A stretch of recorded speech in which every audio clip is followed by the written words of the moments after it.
Hello, everyone. Welcome to the Henry Ford Health System Virtual Race Expo. My name is Leah. I'm on the race staff here at the virtual Detroit Free Press TCF Bank Marathon this year. Welcome to our expo. We are so excited to kick off virtual race weekend with you. And we're super excited to bring you in a panel of amazing ladies today talking about everything running, getting us pumped and ready for race day. So without further ado, we're going to bring in the panel and get this show on the road. Abigail Cook of Playmakers is going to be leading the panel with our amazing cast here. Abigail, take it away. Yeah, thanks so much, Leah. And like Leah said, we have an outstanding panel here this evening. We are really looking forward to kicking off your virtual marathon weekend. So my name is Abigail. I am a fit specialist at a run specialty store in Okemos, Michigan called Playmakers. We are the official gear source for the Detroit Marathon and have been in partnership with the marathon for the past 15 years. We've been gearing up participants, getting ready for the race, and gear is still available on playmakers.com if you're looking to commemorate the race and celebrate the weekends. And now to introduce our lovely panel, and I will go ahead and get started and break down who's with us this evening. We have Dr. Laura Owczarek joining us here today. She is the medical director for the Detroit Marathon and a doctor at Henry Ford Health Systems. So give us a wave, Dr. O. There she is. Awesome. We're also joined by Nicole Sifuentes. She is a two-time Olympian from Canada, specializing in middle distance running, and she's now a running coach. So we're really excited to hear from her. And we're also joined by Linden. Des is a two-time Olympian in the marathon, and in 2018, she won the Boston Marathon, becoming the first American in 33 years to win the women's category in the event. So a big hello to all of our wonderful guests. We're so lucky to have you here, and thank you so much for joining us this evening. So what I'm going to do is I'm just going to have us go around the group. Let us know where you're joining in from, maybe give us a little bit more of an introduction. We'll go ahead and start with Nicole. Hi, so I am joining from Plymouth, Michigan, not too far from Detroit. And I guess a little bit more about me. I started running when I was a child. It was the only sport that I was good at. No coordination, definitely not an athlete outside of just running. So I basically just took it as far as it would take me. I ended up going to the University of Michigan, just right nearby here. Ran there for 5 years. I needed 5 to finish my program. But I did graduate, and 10 years of professional running, 2 Olympics, and I'm retired now. I still run recreationally, definitely not quite as much as I used to, and I'm a running coach. I started a private business.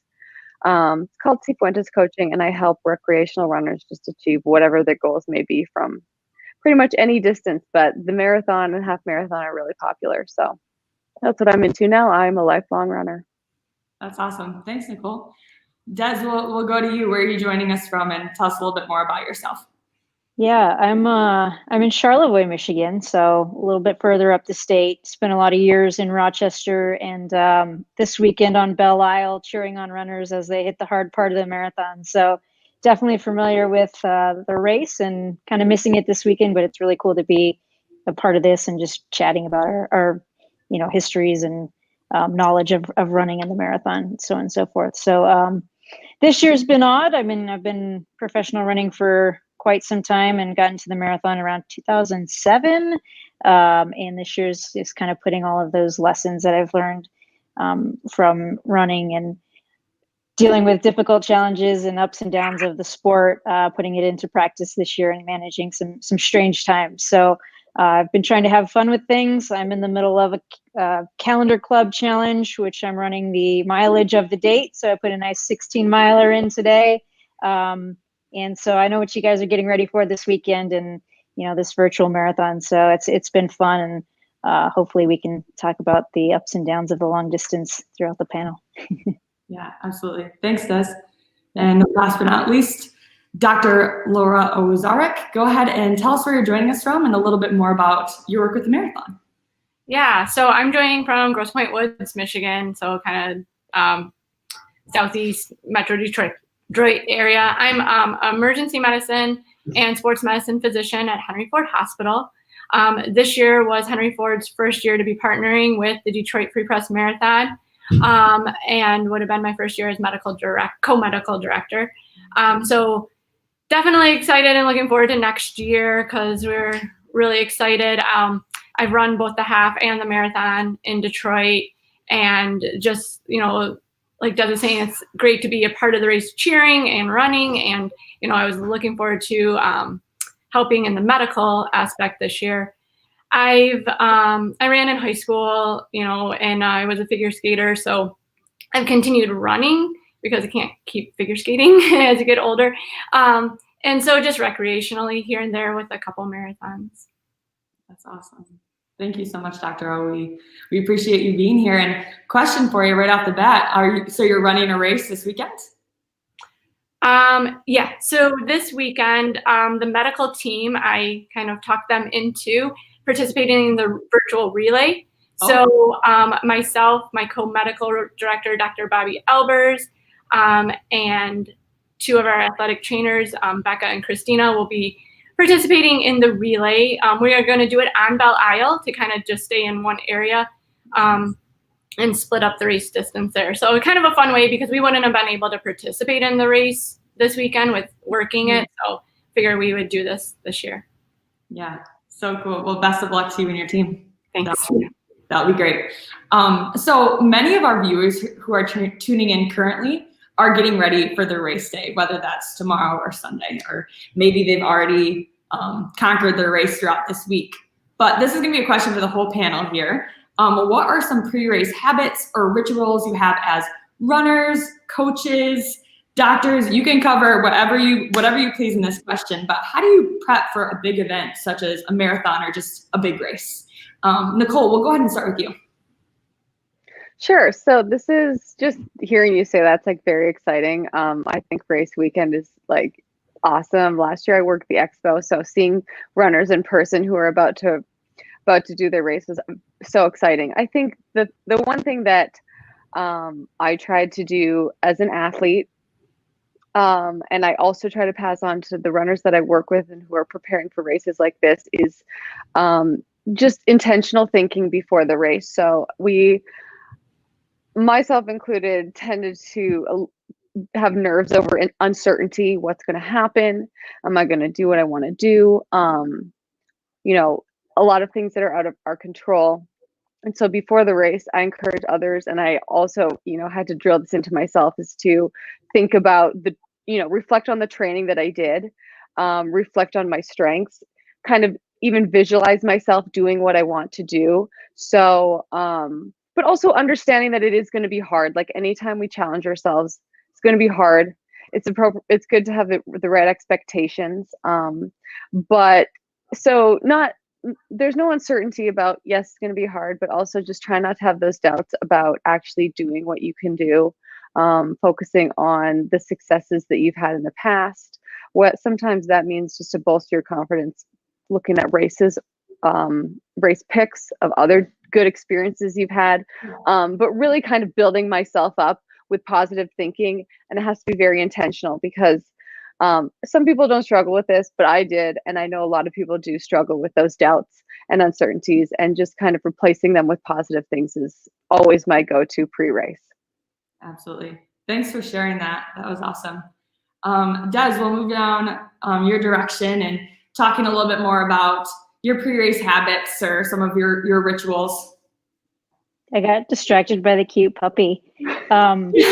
Yeah, I think the biggest thing for me was always nothing new on race day. There shouldn't be any surprises. And it's a little bit fortunate we don't have an expo to go through right now. And there's all these fascinating new gadgets and things that we think like, oh, maybe that would be the thing I need during the race. And there's always new nutrition and new recovery devices. And you can sort of get distracted by that. But the 101 is nothing new on race day. For me, it's kind of sticking to the things that worked all through training. And that's that, 3-month build, a big question we always get is, well, what do you eat the night before? Well, you should know from your long runs and your workouts, and you want that totally dialed in at this point. And all of that stuff just kind of takes the unknown and unfamiliar element out. And so, like Nicole was saying, you don't want any surprises out there. You just got to go with what you're familiar with. And so the uncertainty is eliminated when you just have that all kind of rolled out into your training plan. And then on race day, it's just more of the same thing. So for me, it's really routine.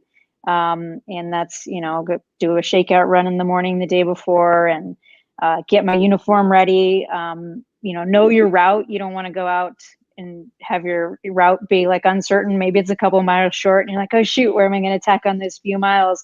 And there's all these like semi-unfamiliar things now, because Detroit Marathon has done a great job for years and years. So you get to the start and it's pretty flawless. So a little more thinking this time around, but have that all arranged the night before. And that's down to your uniform, your shoes, have your gels ready. What time are you going to wake up in the morning? Just set that routine up. And so there's no surprises when the alarm goes off. You're not looking for that sock or like, where did I put my racing flats? And then when you get all that laid out and you're ready and you feel good about it, you take the picture and you put it on social media, and all your friends will know that you're doing a marathon, and they'll say, you're amazing. Like, you got this. Just be fired up and ready to go. So it should be really fun too. And then, wake up in the morning and it's just smooth sailing from there, because you've kind of mapped everything out the night before. So don't leave any elements of surprise on race morning. You want to be comfortable and just ready to go into it. Yeah, that's awesome. And it can be exciting too, right? Like, that's what gets the adrenaline going, gets us pumped the night before, and maybe even gives us some jitters before bed, is just laying out everything and being ready to roll super early. Getting a good yeah. Yeah. Absolutely. That's awesome. And Dr. O, how about you? Yeah, I think the things that were mentioned earlier, kind of like the big things I would have also said. The nice thing about, the virtual races, likely you're doing it from home, so you don't have to worry about traveling and forgetting things and walking around the expo a little bit too much before, the day before your race. So I think that's a benefit this year.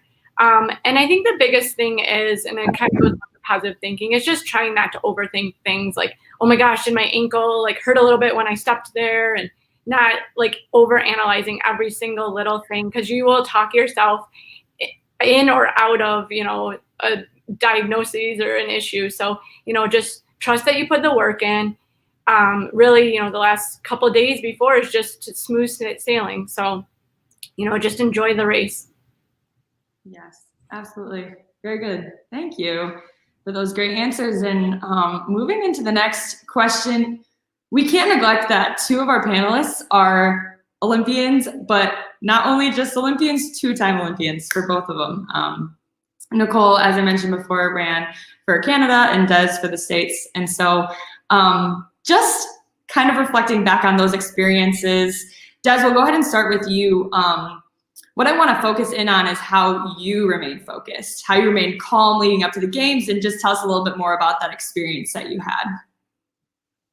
Yeah, I had two really polar opposite experiences, and one was getting prepared, and it's that first time going to the games, and there was a doctor in the States who kind of did a seminar, and he said, you want to capture the electricity of the event without being electrocuted by it.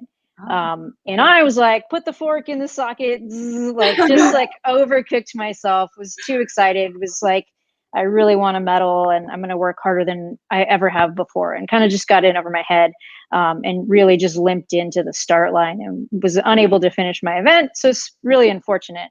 And that was one experience. And then I learned a ton from that. It's like, okay, I can't make those same mistakes again. But there are mistakes we make at every level, right? You get to the marathon, it's different than anything we've ever done before. It's bigger, there's more people watching, it's longer. So they happen, across the board. It's just at our level, it's more people watching on TV. So 4 years later, I was able to make another team, and used all those experiences and got myself super fit, but not over the line, was ready to compete, and just put it all together and had a totally different experience, and felt really satisfied with, finishing in the top 10 there, and competing on the biggest stage. And so it was a balancing act. And I think, there's such a learning curve in sports, and particularly in the marathon, because there's so many miles where things can go all these different directions. And we just have to have short-term memories is kind of how I look at it. It's like, don't look too far ahead. Don't think about the mistakes you made. Just focus on the mile that you're in and what you can do in that moment. When we start thinking about how much is left, it becomes super daunting. It's like you get to mile 16 and you're like, oh my gosh, I don't know. Like, oh, that's a lot of real estate, and we're going to have ups and downs and ups and downs, and just stay really focused and in the moment. I think that was a big lesson for me in my Olympic experiences. Yeah, absolutely. Very good. And the thing is, the marathon, there is so much margin, right? There's margin for success and there's margin for error. And it's amazing to hear you say the takeaways from that first marathon that maybe didn't go as planned really resulted in a ton of growth and a much more fulfilling marathon later down the road. Totally. And for you, Nicole, a very different Olympic experience with a different race in middle distance. And tell us a little bit more about your experiences and just how you were able to remain grounded and centered through going to the Olympic Games. So I would say that my experiences were quite different in that on the first one, I wasn't necessarily, staying grounded. I was completely desperate to make the team. It was very up and down because the way that athletes qualify is, other than the marathon, which the trials are quite a bit before the games to allow appropriate training and rest and recovery and getting ready for another marathon. I qualified just weeks before the actual event. And the lead up involves, running a certain time and then going to the trials and placing in the top 3. And so that was just incredibly, incredibly emotionally taxing for me. I didn't have balance in my life. Everything was set on it. And fortunately, I had an angel of a husband who could handle the ups and downs. Great support team, and I made it. The first time, London, it was incredible. Being in London, the stadium it is the most electric atmosphere I've ever been in my life. Nothing will ever, I can't compare anything to it.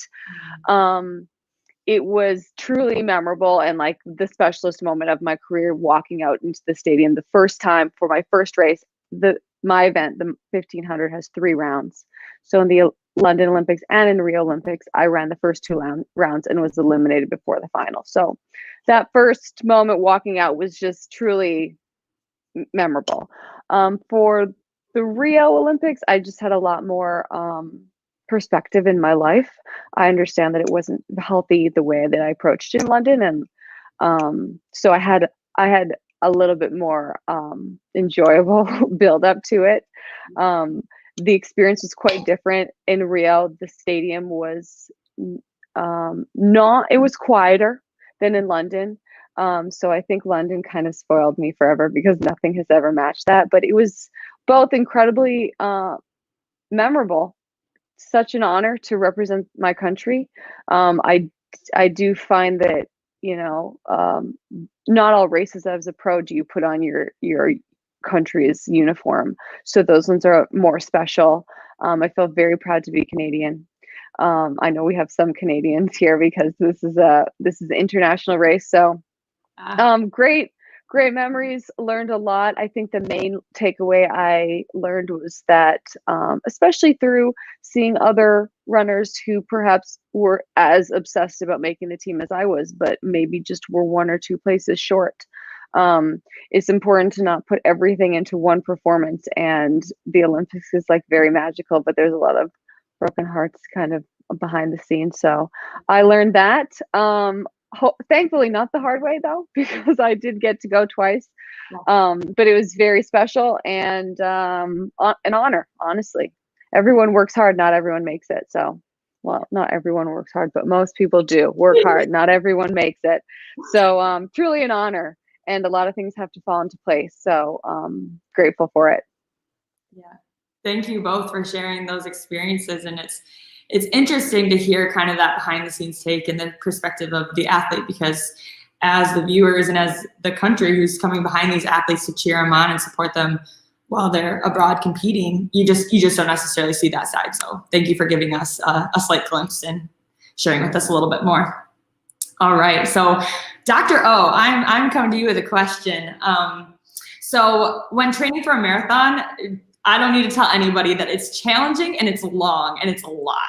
So just talking about your experiences and what you've witnessed through the Detroit Marathon or in your professional career in terms of runners staying healthy during their training block. What are some tips that you give runners, or what are some things that you've experienced that have worked for runners, or just keeping them healthy in this long duration of time leading up to the race? Yeah, there's a reason why they say, it's a marathon, not a sprint. It takes a while to build up, so first, like, for making sure you have a good base is good to start. Like, to go from not being a runner to running a marathon, probably not going to be the best choice. So having a decent mileage base is good to start with. And really training for a marathon, I always say, is like another job, so you have to put the time in, the miles in. And if you're also working, you have to do that. So you have to make sure you have time to eat healthy, get enough rest, get enough recovery. It really takes, more than just the miles that you're putting on the road.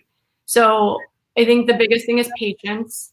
And, my approach personally, and I've talked to a lot of patients about this, is especially going into like maybe one of your first marathons, having a few goals. Like, okay, you have an A goal, finish. B goal, maybe you don't want to walk at all. A C goal, maybe there's a time, and then go from there. And that way, after you get a little bit more experience, you can then kind of whittle down on that goal. And I think that helps, and it will help to sustain your marathon career. What is your friend's name? What is your dog's name? Oh, this is Remy. Hi, Remy. And I am not sure why my children don't have her upstairs. Remy is my running partner. She is a distance runner, and she's hopefully going to sit down and just relax while we talk. We're really glad you're here, Remy. Don't worry. It's totally fine. No, that was great advice. And I think one of the biggest things is just staying motivated throughout the months of training leading up to it, and then even during the race. And so, Nicole, as a coach now, you've mentioned that you're retired from professional running. Now you're coaching. How are some ways that you keep your running athletes motivated throughout their training, or just some things you've experienced through your coaching journey? Yeah, I think the main thing that I try to talk over with runners who, especially with the marathon, like Laura mentioned, it's a huge time commitment. And so I try to help runners understand, like, before they take it on, what's going to be required. And sometimes it just isn't the right season of life to take on that goal. And that's okay. It doesn't mean that, you're not tough or whatever. It just means maybe it makes sense to try the marathon, when you don't have like a newborn child and a full-time job and, whatever it may be. So I try to help people understand like what is actually going to be involved, and then also help them understand that like it's very exciting and motivating to have the goal of the marathon on the calendar, but really we cannot depend on motivation day in and day out for training. That's discipline.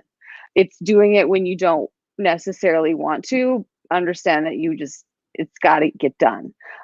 So I think I think it's okay to not always feel motivated, especially like on those really cold days. Rain, maybe, whatever it may be. You don't have to feel like doing it. You just actually have to get it done. You got to get the training done. And so if you do the training, then you'll be prepared. And that can help be the motivation. But ultimately, we can rely on discipline the days where motivation doesn't serve us well. To be motivated, I think it's amazing to have training partners, someone to run with and meet up with. I think it's also amazing to just have a plan. So when you're sitting inside and it's raining out and you don't know what you need to do for that day, it's likely you won't do anything. But if you have something written down, whether it's a plan that even you created for yourself, a plan that a coach gave you, a plan you downloaded, whatever it may be, if there's something on the calendar, it's almost like you've already decided to do it. It's a commitment that you already made in the past. So now you just do. I think that helps a ton. So the goal, having some training partners and a plan, those are huge for motivation. But when you're not motivated, you just have to do it anyway. That's discipline. Yeah, no, I love that. And I love how you bring in the word discipline as well. So for those who are listening and tuning in, who might be interested in getting a coach in the future, regardless of the distance, whether it's a marathon or a mile, in a running journey, when would you suggest getting a coach? If someone's been thinking about it, when would be a good time to reach out, and what should they be looking for? I think that really depends on the individual and the goals you have. But honestly, the number of runners that I've worked with who have been running for such a long time and are frustrated, based on that, I think just when you get started in your running journey, it's a great time to get a coach. Even if you don't intend to work with the coach forever, you can learn so much from someone who knows what you don't know. I've worked with runners who are discouraged because they feel like walking's bad, and the ultimate goal needs to be running without walking. And like, you can make a lot of progress by walking. All pros walk sometimes. It's called interval training. You take a break. If you're incredibly fit, then you just jog instead of walk. But like, walking breaks are how you get faster. Just also, there's like, a coach can help a little bit with injury prevention. So a lot of people don't understand running. It seems like a peaceful sport, but it's incredibly hard on the body. High impact. Injuries are so common that having a coach and having someone to kind of let you know, oh, you can skip the workout today. Please don't run. Please stop. Please get treatment. That kind of thing. I think early on is a great time because there's so much to learn about running and how to actually effectively train to improve. And a lot of times runners can learn these things and then become actually pretty effective at self-coaching. But you can't be a good self-coach if you've never had someone teach you. There's too much information online. You can't learn on your own. It's very difficult. So I would say, right away could be great, but it's never too late. And even if you know a ton, I was coaching towards the end of my professional running career, and I still had my own coach because having someone guide you and someone to bounce things off of is incredibly helpful. So anytime, but why delay? Right. Yeah. And that accountability component can be huge.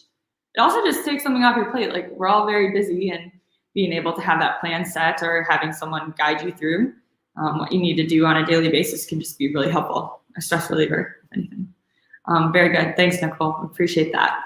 So we talked about discipline a little bit there, and just getting out every day, tying up those shoes, getting out the door. It's the most important part.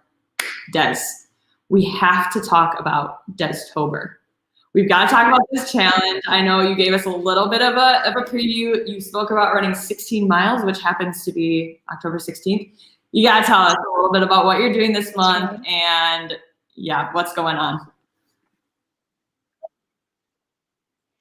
Yeah, it's a crazy year. Most races have been canceled. They've been pushed to virtual, and I think one thing that's happening on the pro side of the sport is there's races that are kind of getting back on the radar, but I'm so used to being in these like major marathons or mass participation events, and you're in the front of it or you're in the middle of it, but you're all together. And so that part to me was kind of missing this year. Like, yeah, I could do this really small fringy race with all the other pros that maybe people will see, maybe they'll feel included in, maybe they won't.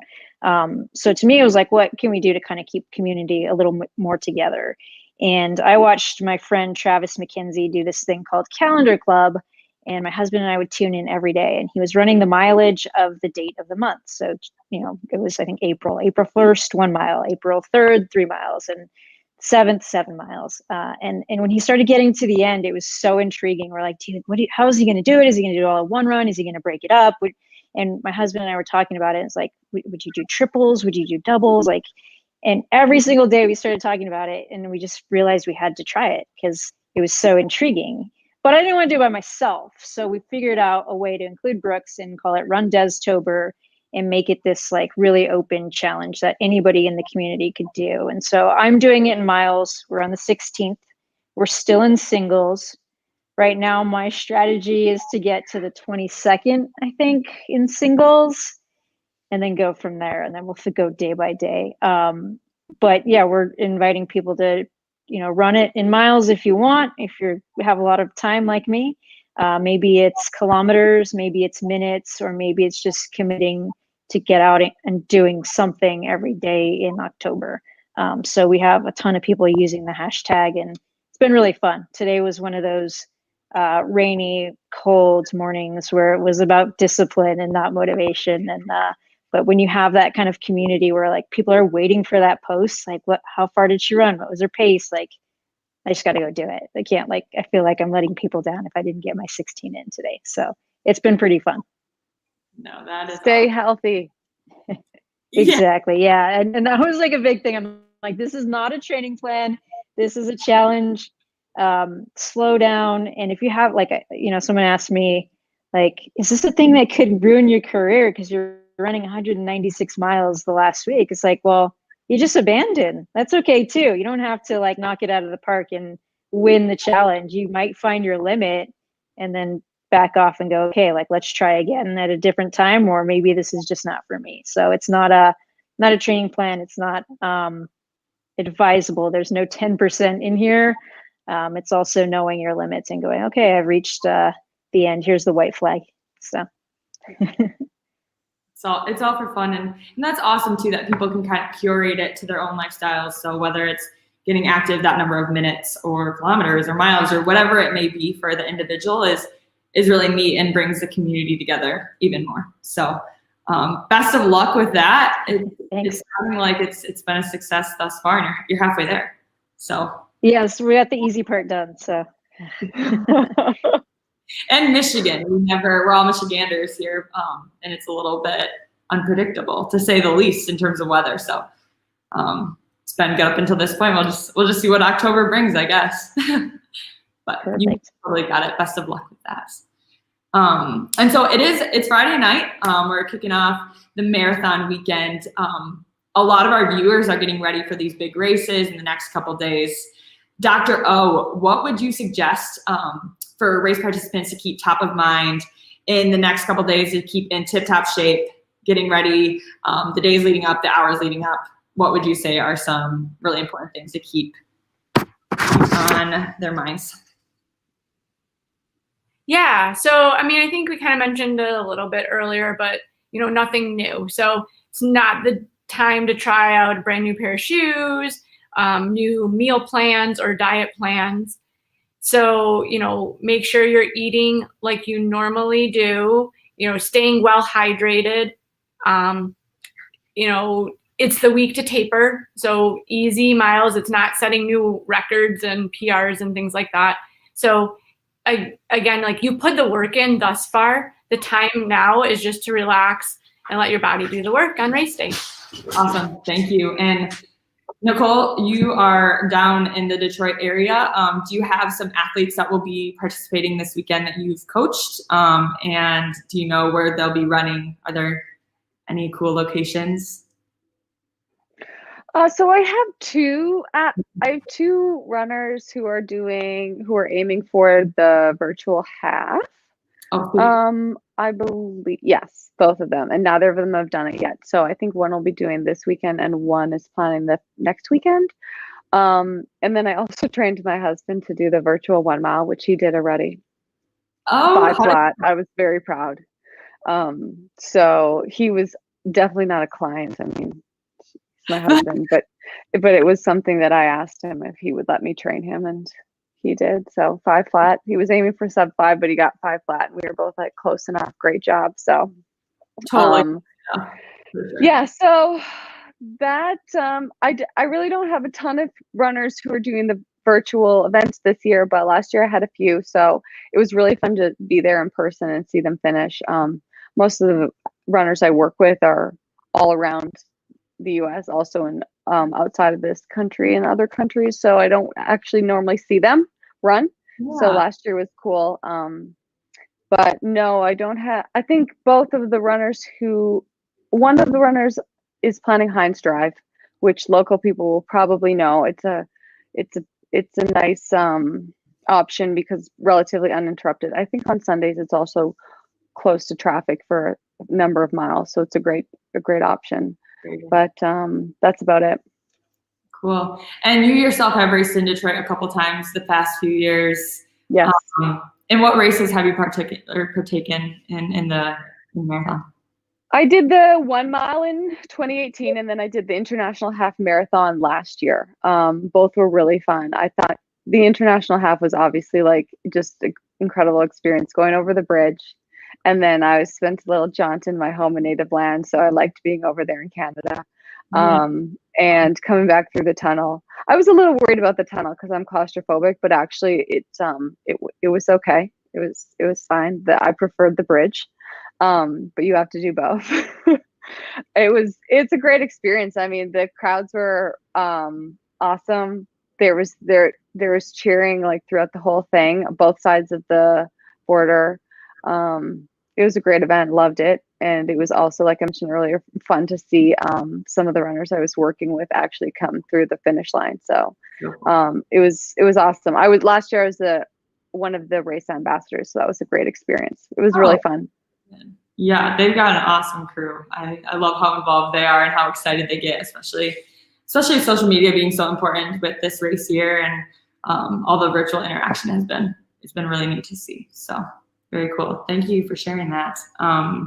So I've got one more question for the panel, and then we've actually been collecting questions on social media over the past 24 hours from the Detroit Free Press TCF Bank official platforms. So we're gonna have Leah come back and ask some of those. But before we do, something that comes up all the time here at Playmakers will talk to athletes who run a variety of distances. I'm getting all mess up with my words here, but we have the marathon and half marathon, whatever it may be. But a lot of times with the marathon, people are very concerned about what they'll think about the whole time. If they're not running with music, or they're scared they're gonna get bored, they're not quite sure what will go on in their minds, especially if they've never run one before.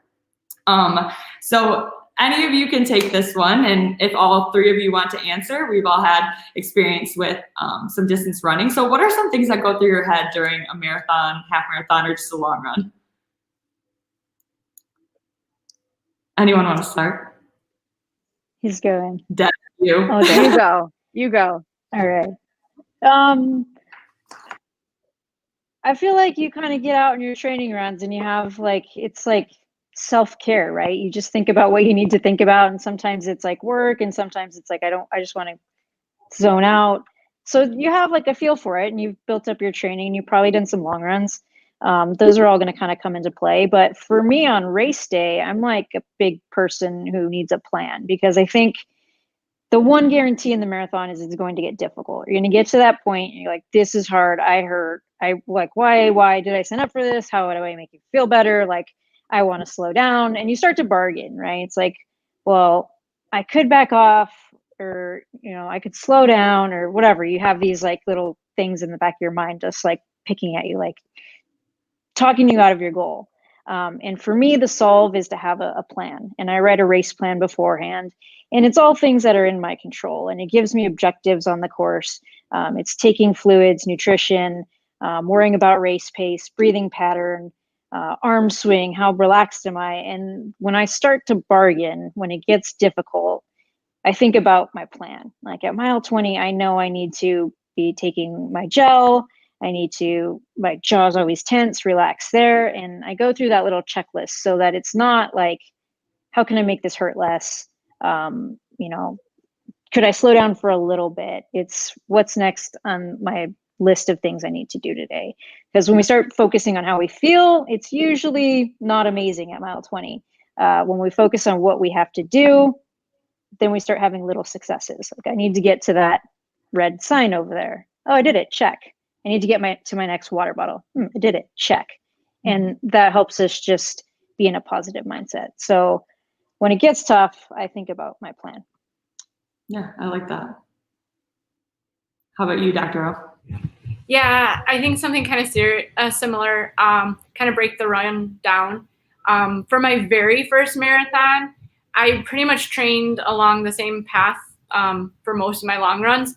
So it was kind of nice that like when I hit mile 20, I could be like, okay, I'm at this point. I have 6 miles left. Like I'm running down Jefferson and I'm passing, this building. And I could kind of put myself like where I was familiar with how much I had left. So that helps if you kind of follow the same like route all the time and be able to be like, okay, this is how far till I get home or to the finish line.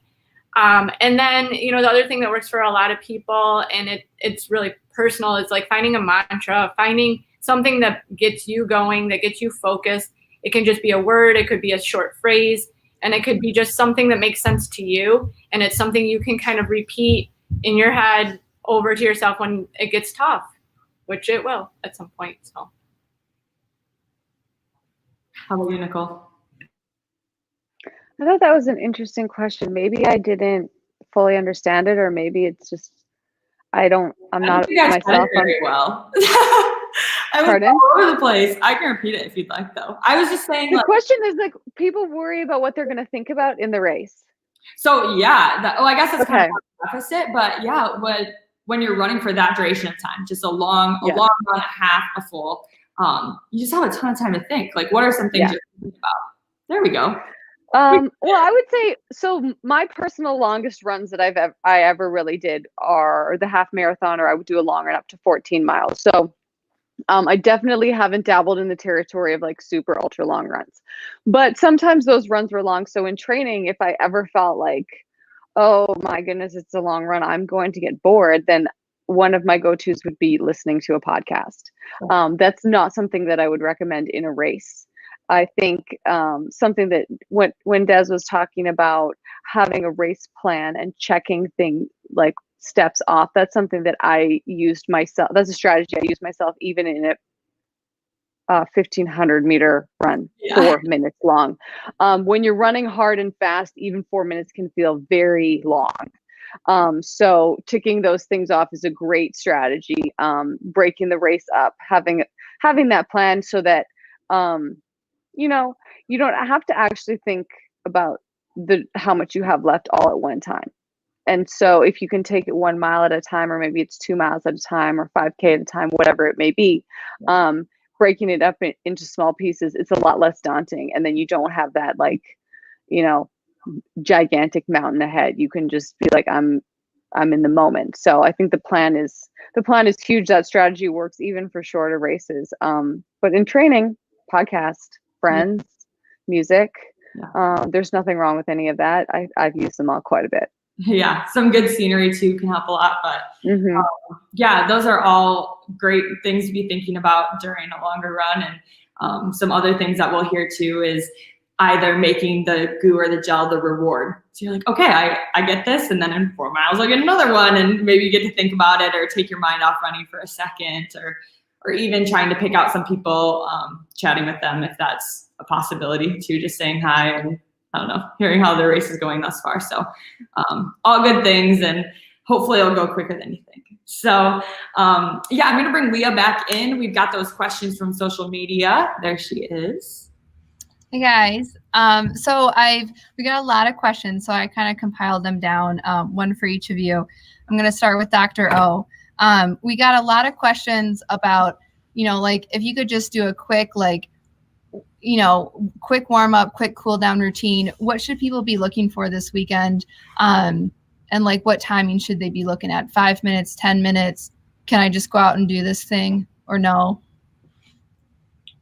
Yeah. So, I mean, I would again say you should kind of stick to your routine of what you've done before long runs and such. And hopefully you kind of have a little bit of a little warm up plan. It doesn't have to be extensive, especially if you're running a marathon. You don't need to do a couple miles of warm up, but getting the muscles warm, getting a little bit of dynamic stretching in would be recommended. Earlier today, we did a little session about pre-race type stuff. So, warm the muscles up, do some leg swings, kind of get those muscles firing. And then afterwards is the time for our static stretches, and myofascial release, some foam rolling, things like that to kind of combat any muscle soreness. But not the time to probably start a brand new stretch before going out and running 26 miles. Gotcha. Perfect. Okay, and then one for Nicole. This is kind of a tricky one, but if a runner could change one thing in their training to improve their speed, what would you suggest as a coach?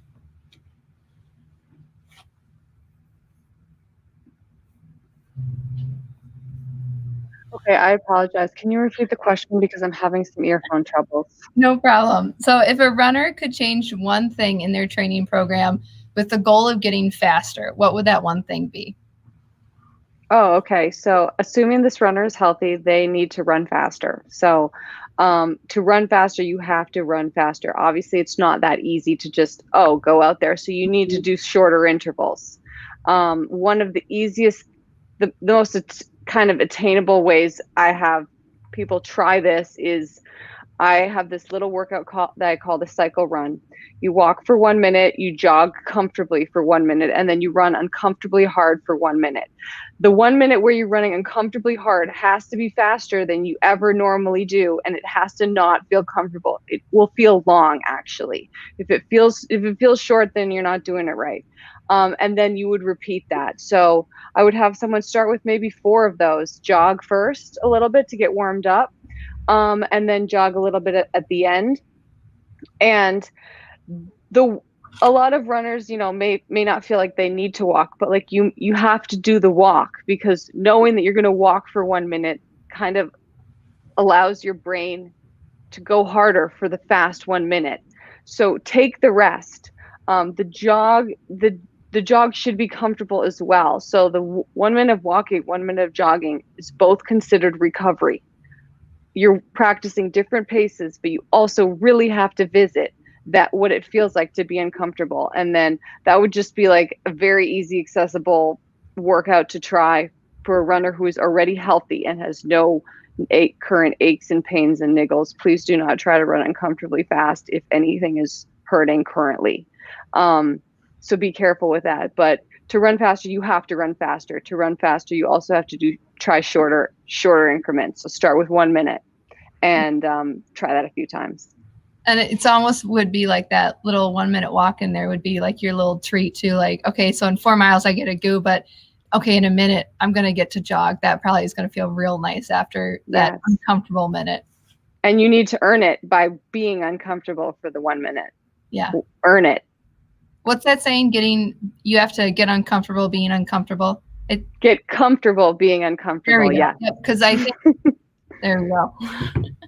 Okay, and then final question from Des from our audience. This one was kind of a two-parter. So we kind of touched on this, as we're going about running, there's a lot of mental thoughts, but also as we go about running this year, we're missing our big races, our start lines, our expos, even our running friends. If there's anything you can share that could mentally help people get through these virtual races, or even challenges like your October challenges, like, what are some things that we can start telling ourselves as we continue down this path of, really missing some of our favorite running things?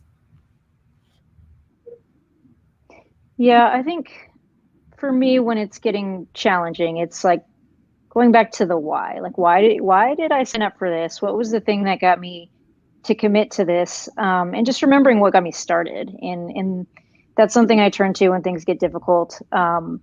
I think it helps us push through. It reminds us why we're doing it.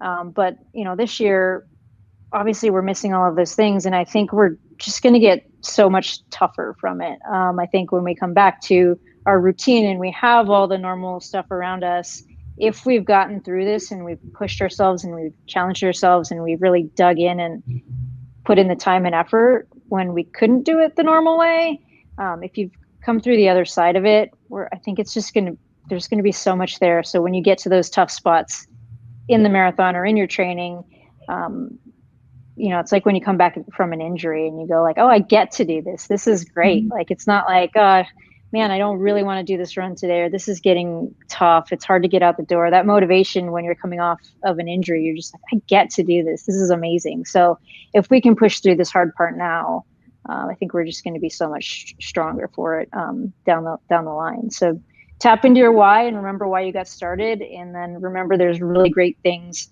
waiting on the other side once we get through this uncomfortable time. Yeah, absolutely. I know one of many people's, I'm sure, least favorite things about race day is, waking up so early, getting to the start line. But I can only imagine, the next time we all stand at a start line that we'll get to stand at a start line. I would wake up at any hour of the day right now to stand at a start line. I think that's going to be really special when we all get to stand at a start line again 100%. together. Absolutely. And then, a question for Remy here, our special guest. If he had to pick any distance, what would Remy be running? Oh, Remy's probably like a 1,600 meter 5K runner. She likes the quicker miles, but she's good for a little bit longer distance sometimes too. She is our running partner. She knows running clothes versus regular clothes. She would go out on a run with both my husband and I each day. Like, what more can you ask for? I mean, yeah, exactly. Awesome. Okay, thanks, guys. Very good. Yeah. Well, thank you so much again for joining us, and for the viewers tuning in, thank you also for joining us. And best of luck in your races, and just know that we're rooting you on wherever you're starting your race. And yeah, best of luck to everyone. Thank you so much for joining us. It was a pleasure to meet all of you, and enjoy the rest of your race weekends. Thank you. Thanks for having us. Having us. Good luck, everyone. Yeah, good luck.